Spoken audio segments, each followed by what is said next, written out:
Imagine being humiliated in front of hundreds of wealthy guests, red wine spilling down your jacket, cruel laughter echoing under glittering chandeliers, and being told you don't belong.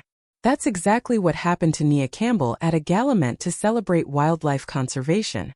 She was mocked, dismissed, and nearly pushed out of the room by an arrogant donor who believed money could buy respect.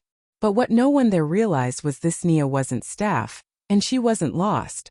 She was the founder, the very heartbeat of the organization they had gathered to support. And the moment her truth surfaced, the entire room turned upside down. Stay with me, because what unfolded next didn't just humble the powerful.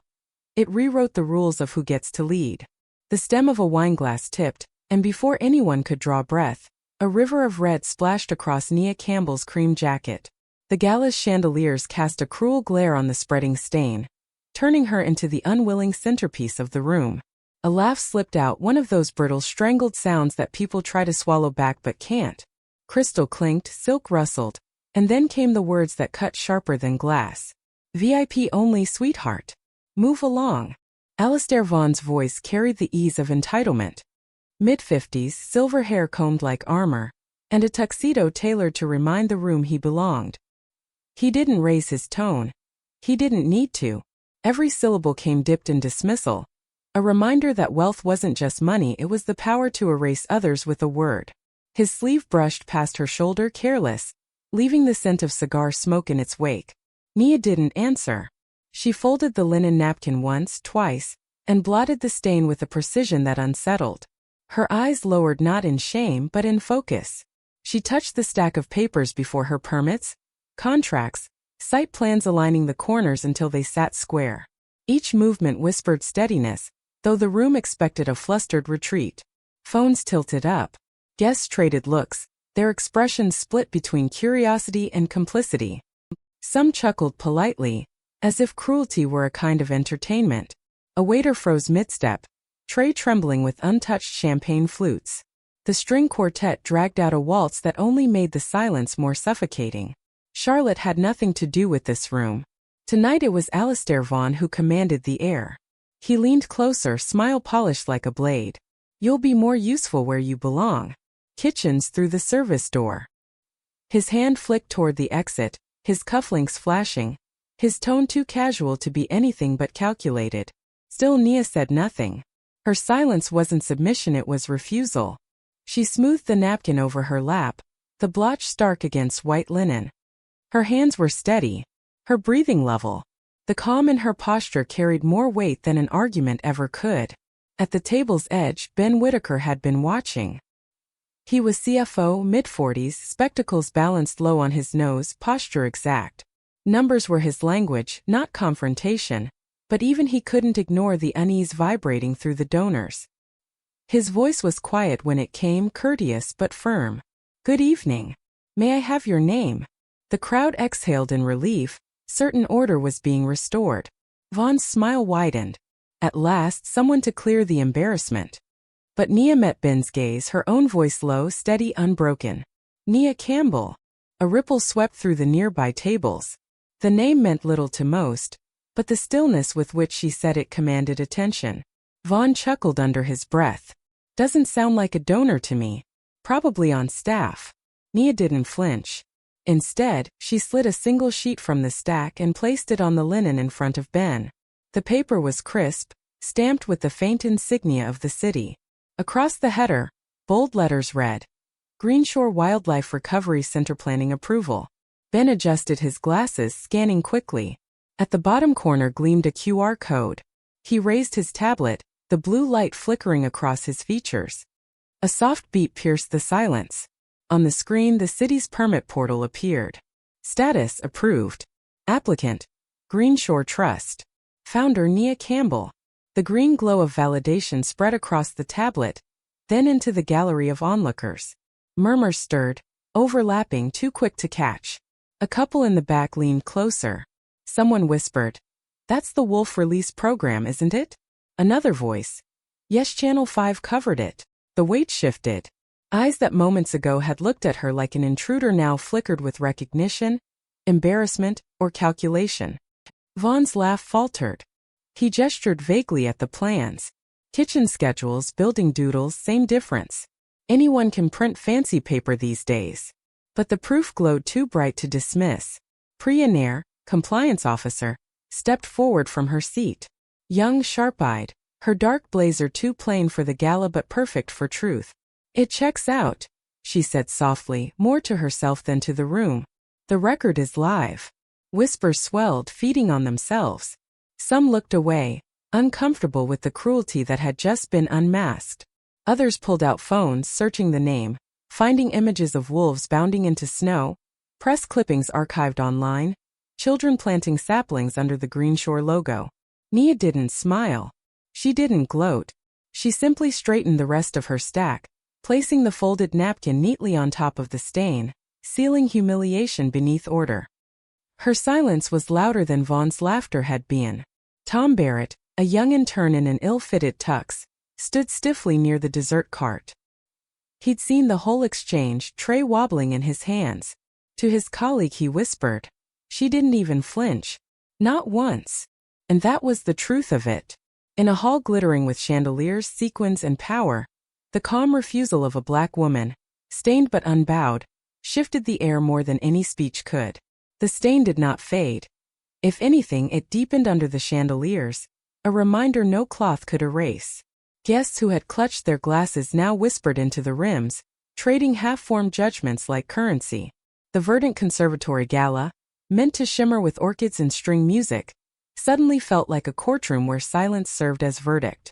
Nia Campbell remained seated, her hands folded lightly over the stack of plans. She hadn't demanded respect. She had claimed space by not moving, and that unsettled more than any protest could. Alistair Vaughan swirled his champagne, lips curled as if the proof on Ben Whitaker's tablet were a parlor trick. He leaned close, his voice a velvet rasp. "You're clever, I'll grant you that. But tonight is about optics. Money buys the photographs, the headlines, the confidence. And you, my dear, don't photograph well in that jacket." His eyes lingered cruelly on the stain, as if it disqualified her. Nia's shoulders remained steady. She did not rise to the bait. Instead, she adjusted the corner of a site plan where corridors bent like rivers to form recovery rooms for otters. Her composure forced others to watch more closely. Priya Nair shifted in her chair, discomfort visible, eyes flicking between Vaughn's smug posture and Nia's quiet resilience. "The permits are valid," Priya murmured, though her voice barely reached the edge of the table. Still, it was a crack in the polished wall of indifference. Ben Whitaker lowered his tablet but kept it angled so those nearest could see the glowing approval seal. He was a man who trusted documents more than emotions, yet even he felt something stir as Nia sat unshaken under scrutiny. His throat tightened, remembering his own mother turned away once from a hospital ward entrance until she produced paperwork proving she belonged there. The cruelty of dismissal was always casual, always draped in etiquette, and now it unfolded again in evening dress and chandeliers. Vaughan sensed the shift and pressed harder. "Do you know what fragility looks like, Miss Campbell? It looks like this. A single photograph tonight, a donor uneasy tomorrow, and your so-called recovery center evaporates. Do you want to risk everything on principle?" His words were calculated, but his tone patronizing, steeped in the arrogance of old wealth made nearby shoulders stiffen. Nia lifted her eyes then, gaze steady, unblinking. "Principle is all animals have when they're cornered. Why should I have less?" The sentence landed like a quiet blow. Some donors looked away, their champagne suddenly bitter. Others inhaled sharply, unsure whether to clap or to scold her audacity. The quartet fumbled, bows scraping as if the music itself could not keep pace with the tension. A waiter paused, tray trembling, and Tom Barrett, still holding his station near the dessert cart, felt his pulse race. He had grown up watching his mother scrub hotel floors, never daring to look guests in the eye. To see someone hold steady under such cutting words, it was like watching a wall refuse to fall though everyone had pushed at it. Nia turned a page, revealing sketches of open enclosures where wolves could bound back into snow. She traced one curve with her fingertip, not for theatrics but because the line mattered. "This curve reduces panic," she said softly. The words were meant for herself, but they carried. Ben tilted forward. "Field tested." She nodded once. Twice. The table quieted. For the first time, details of her work, not whispers about her place, took the center. Vaughn laughed, brittle, desperate to reassert dominance. Darling, the public doesn't care about curves or panic. They care about names like mine printed in gold. He tapped the edge of his program where his foundation's sponsorship glowed at the bottom. The tap was more threat than gesture. Priya inhaled sharply, then leaned toward Ben. She's right. Look at the figures. Injury rates drop by 20% with these adjustments. The compliance notes confirm it. Her words carried a tremor, but also conviction. She had not planned to speak tonight, but cruelty had forced honesty into the open. Ben shifted, gaze steady on Vaughn. And yet injury rates don't appear in glossy brochures, do they? His voice, though mild, cut deeper than a shout. A couple nearby frowned into their drinks, realizing the balance was tipping. Nia gathered her papers into a neat pile, fingers brushing the folded napkin that concealed the red blotch. She did not need to remind them of what had been done. The evidence lived in the cloth, in the memory of a glass tilted too casually. Her silence continued to speak for her. The hall thickened with unease. Chandeliers glittered brighter, but their light revealed cracks in Vaughn's authority. His words, once amusement, now sounded like desperation. He leaned back, plastering on another polished smile, but his eyes flickered toward the stage where board members had begun to assemble. Soon, he would need to shift from private mockery to public decorum, and the thought unsettled him. For the moment, though, he tried once more, whispering with honeyed menace, "Move before you make me remove you." Nia didn't blink. She touched the napkin again, then met his stare with calm certainty. "You already tried." The words were not loud, but they rippled across the table like the hush before a storm. Priya's breath caught. Ben set down his tablet with finality. Tom Barrett, watching from across the room, felt the air shift. The young intern's chest rose, heart thudding, as though something greater than etiquette had just been defended before his eyes. And for a heartbeat, the gala itself seemed to falter, the music, the glasses, the whispered gossip, everything waiting for what would come next. The board's entrance did not silence the hall as much as it retuned it. Every laugh clipped shorter, every clink of glass dimmed, and every whisper fell to a rustle. The air was brittle now, as if the crystal chandeliers themselves strained to hear. Alistair Vaughan leaned back in his chair, his confidence rehearsed, but a flicker in his jaw betrayed that Nia Campbell's refusal to yield had unsettled him. Ben Whittaker adjusted his glasses, scanning the stage where introductions began, but his mind lingered on the exchange at the table. He was not a man of theater. He was a man of balance sheets and figures, yet he knew the sums of dignity and cruelty added differently. Priya Nair held the folder closer to her chest, the one she had retrieved from the prep table earlier in the evening. Its embossed cover bore the sterling foundation crest, a mark of Vaughn's sphere. She hesitated only a second before sliding it across the linen toward Ben. "You should see this," she whispered. Ben frowned, opening to a memo labeled VIP Communications Guidance. His eyes scanned bullet points. Refer to Campbell as support staff, seat donors closer to the dais, minimize Greenshore's visibility. His chest tightened, each line striking like a polished nail driven through intent. This was no accident, no misunderstanding, it was a strategy of erasure, written in perfect corporate font. Nia sat silent, hands folded, her gaze focused not on the stage but on the plans before her. She had seen enough rooms like this to know that truth was rarely loud at first. She could feel the weight of the paper, the echo of every sly smile, every patronizing word, pressing against her ribs. Still, her shoulders did not bend. Vaughan noticed the exchange with the folder. His lips curved into a smile that never reached his eyes. He leaned toward Ben, his whisper a dagger wrapped in silk. "You'll learn soon enough. Without my trucks, her foxes, her wolves, her fairy tale sketches stay ink on paper. Logistics win, not ideals." He tapped his cufflink against his glass, casual menace cloaked as charm. Ben turned a page, his brow furrowed. Procurement bids highlighted rows, numbers in neat columns. One name repeated, Vaughan Logistics. 18% above the next bid. Citations for violations, delays, mishandling, too tied to endangered species. Priya's voice caught as she murmured, "We flagged these. They should have been disqualified." Vaughan only shrugged, his arrogance undisturbed. Everyone bends rules. My name bends them further. The words rang quietly but with poison, an admission that wealth expected impunity. Tom Barrett, stationed awkwardly at the dessert cart, craned his neck. He couldn't hear every word, but he saw the shift in Ben's posture, the way Priya's fingers gripped the folder, and Nia's quiet composure holding still like a wall. The intern's throat was dry. He had grown up on stories of justice, but they were always fables. Here in a hall of orchids and diamonds, he watched a story become flesh. Nia spoke at last, her tone even calm, as if she were discussing soil or rainfall. We need safe passage. She did not glance at Vaughn, but her words sliced toward him all the same. The table hushed, donors leaning in without realizing. Vaughn's laugh was low, dismissive. You'll have what I pay for. Don't forget where you are. He tilted his head toward the chandeliers, the gowns, the stage, all symbols of his domain. Ben placed the folder flat on the table, his voice measured but firmer than before. This isn't about where we are. It's about what we've promised. He lifted the sheet, tapping the violations with his pen. And some promises are already broken. His words carried the cold finality of a ledger closed. Priya nodded, adding softly, "Governance cannot be for sale." Her voice trembled, but her conviction glowed brighter than fear. Nia gathered her papers, stacking them with slow care. The folded napkin remained on top, red blotch hidden but not erased.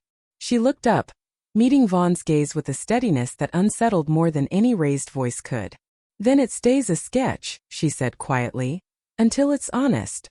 The line landed like a gavel, not shouted but irrevocable. Vaughn's smirk faltered for the first time. His hand tightened around his glass stem, knuckles pale. On stage, the master of ceremonies cleared his throat, introducing the evening's keynote. Guests applauded politely, but at the VIP table no one moved. Vaughn smoothed his lapels, forcing his smile back into place.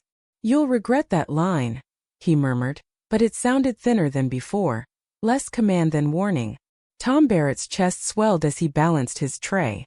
He whispered to himself, barely audible, "She didn't bend." He had never seen someone hold so still under so much weight, and it shook him more than anger ever could. As the applause faded and the program shifted, the tension at the table lingered, humming like an unplayed note.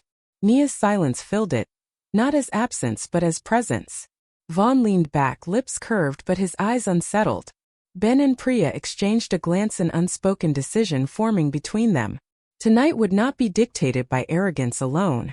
The applause from the keynote had barely faded when the master of ceremonies cleared his throat again, announcing a special presentation to highlight the future of conservation. All eyes tilted toward the dais, where velvet curtains shimmered under white light. Alistair Vaughn straightened in his chair, certain this was his moment to reclaim control.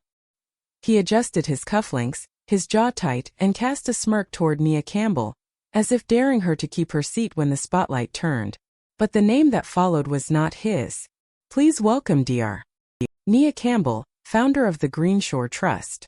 A ripple swept the room, half surprise, half disbelief. The string quartet struck a hopeful chord that caught in its own throat. Nia rose, jacket still stained faintly with red, napkin folded neatly in her hand atop her notes. Her steps toward the stage were measured, not hurried, not hesitant, each one carried on the fragile hush of the crowd. Tom Barrett, still balancing his tray near the dessert cart, felt his heart pounding as if her courage fed his own veins. He had seen interns shrink under less, yet here was a woman mocked before hundreds now walking into the glare of chandeliers without so much as a tremor. The stain did not shame her, it crowned her. At the lectern she unfolded her papers and spoke, her voice steady, low but carrying through the crystal air. She did not offer pleasantries. She offered details: recovery wards, clinic access for children, transparent procurement logs. She traced the arc of wolf release enclosures and spoke of measured heart rates, of safety for creatures that could not lobby for themselves. Her words painted no glossy vision. They painted facts, hard and unvarnished. And strangely, the facts carried more weight than any flourish could. Vaughn could not bear the shift. He rose slightly in his seat, his voice sliding into the hall with practiced authority. "Before we applaud diagrams, let us remember reliability matters. Finances matter. Without structure, without name, such sketches collapse. He gestured grandly, and for a moment the tide seemed to sway back toward him. A few heads nodded, conditioned to follow money's gravity. But Ben Whitaker was already moving. He stepped onto the dais with a folder tucked under his arm, his voice calm as stone. "For the record," he said. 3 items. He held up a sheet. First, Greenshore's permit stand validated. Second, a donor-adjacent logistics firm bid 18% above market with prior citations. Third, language circulated tonight referred to a registered founder as support staff. That record is also real. His tone did not rise, but its plainness drew the air tighter than any argument could. Priya Nair followed with a quiet nod, adding, "Procurement cannot be bought. If we let it, then governance itself rots." Her voice trembled but grew steadier as she spoke, a spark finding fuel. The room shifted again, murmurs turning to an uneasy hum. Vaughn laughed, hollow, brittle, a sound of glass under stress. "Withdraw my pledge, then. Let us see if idealism lays brick." He spread his arms as if daring the ceiling to collapse with him. The chandeliers glittered above, indifferent to his theatrics. Nia did not answer directly. Instead, she turned one plan outward to the audience, showing a modest diagram of a community clinic wing, Saturday asthma screenings, local school programs. Her hand rested on the sketch as she said, "We will build when we can look every parent in the eye." Her tone was not dramatic, but it rooted itself into the silence. Something moved in the hall. A man in the aisle seat stood, clearing his throat. "I'll underwrite the clinic." Another voice followed, trembling but firm. "I'll cover the water gardens." Then another. "Equipment grant no conditions." What began as a whisper of defiance spread like a tide, small commitments stacking higher than any one fortune. Vaughn's face hardened, his smirk thinning into a line of fury. He remained standing, but the air no longer belonged to him. It belonged to the quiet refusal of a woman who had not raised her voice yet had bent the room without force. Tom Barrett's throat swelled, his eyes stung. He wanted to clap but knew it wasn't his place. Instead, he stood straighter, tray steady at last, as though her dignity had reached him across the crowded hall. The board chair rose, his voice dry but firm. "Noted. We proceed." Vaughn sat down heavily, the defeat masked by his still posture but clear in his eyes. The chandeliers shimmered again, not in cruelty now but as if reflecting a new weight. In that fragile moment the gala itself had shifted. The gala ended in glitter and silence, the chandeliers still throwing fractured light across gowns and tuxedos, but the power in the room had shifted. Alistair Vaughan's glass sat untouched before him, stem trembling under his rigid grip. He had not stormed out, for storming out would have admitted defeat. Instead, he wore the frozen smile of a man watching his influence evaporate grain by grain, like sand leaking from a cracked hourglass. Around him, donors murmured about procurement clauses, about wolves and clinics, about the word support staff written with such cold intent. The polite laughter that once met his barbs had gone brittle. Nia Campbell left the stage without triumph in her stride, only the same steady composure she had carried since the glass had tipped. The faint stain still marked her jacket, and though many eyes lingered on it, no one could mistake it for weakness now. It had become a symbol, a quiet scar that bore witness to what she had endured without flinching. Tom Barrett, still stationed near the dessert cart, watched her pass. His chest tightened, not with pity but with awe. He thought of his mother again, bent over a hotel corridor mop, eyes downcast to avoid humiliation. Tonight he had seen someone face it and refused to bow. Ben Whitaker remained at the dais longer, ensuring the documents were properly logged with the board. His fingers trembled slightly as he tucked them back into the folder. He knew what had happened tonight was more than a clash of egos. It was a fracture line in how influence had always operated in these halls. Priya Nair exhaled as though she had held her breath for an hour. She leaned against the edge of the table, her voice low. "He won't forgive this." Ben adjusted his glasses, answering softly, "Then we'd better make sure there's nothing left for him to control." In the days that followed, murmurs from that night hardened into movement. The board convened, not under chandeliers but under fluorescent lights in a plain conference room. Coffee cups stained the table, not champagne flutes, But the weight of decisions pressed heavier here than at the gala. The folder Priya had produced was read aloud, its lines damning in their casual cruelty. Refer to Campbell as support staff. Frame Greenshore as secondary. Seat Vaughn Foundation near the stage. The phrases were so meticulous, so intentional, that no defense could soften them. Ben laid down procurement records next, the violations clear. No amount of Vaughn's charm could erase what was already stamped in public record. Nia attended, jacket cleaned but the faint ghost of the red stain still visible. She sat quietly, answering questions with the same calm she had carried in the hall, never raising her voice, never embellishing. Her refusal to dramatize lent her words more weight. She spoke of otters that needed release ponds, of children who would use the clinic, of rangers who had written reports no donor had read. She did not speak of humiliation. She did not need to. It hovered in memory, guiding every decision now. The board voted. A new policy would require all donor agreements to be public. Procurement would undergo independent oversight. Influence could no longer be written into contracts as casually as bullet points on a gala memo. Priya felt tears prick her eyes as the resolution passed. Ben simply nodded, marking it into the record, though his throat tightened with something he dared not show. For Tom, invited as an assistant to observe, the moment felt like a door opening he had never known existed. Vaughn's response was predictable fury disguised as grace. His foundation issued a statement of withdrawal, claiming mismanagement, claiming betrayal. But the tide had already turned. Small donations trickled in from ordinary people, notes scrawled with words like "build without him," and "for the children." Volunteers signed on to dig, to paint, to carry stone. Contractors offered labor at reduced rates. What one fortune threatened to withhold, many hands began to replace. Weeks later, the ground broke at the Greenshore site. Bulldozers rumbled, but more striking were the shovels in volunteer hands, the laughter of families hauling gravel, the sight of teenagers pounding stakes under the winter sun. Nia walked among them, sleeves rolled, notebook tucked beneath her arm. Her jacket, though washed, bore the faint mark of wine that never fully lifted. A child tugged her sleeve and asked why she still wore it. She knelt, smiling gently. Because sometimes stains remind us not to forget. The boy nodded solemnly, gripping his small spade tighter. Ben checked deliveries with pencil marks on his ledger. Priya posted procurement rules on the site hut wall. Tom carried planks with a determination that seemed to make him taller. Together they built what no pledge alone could command.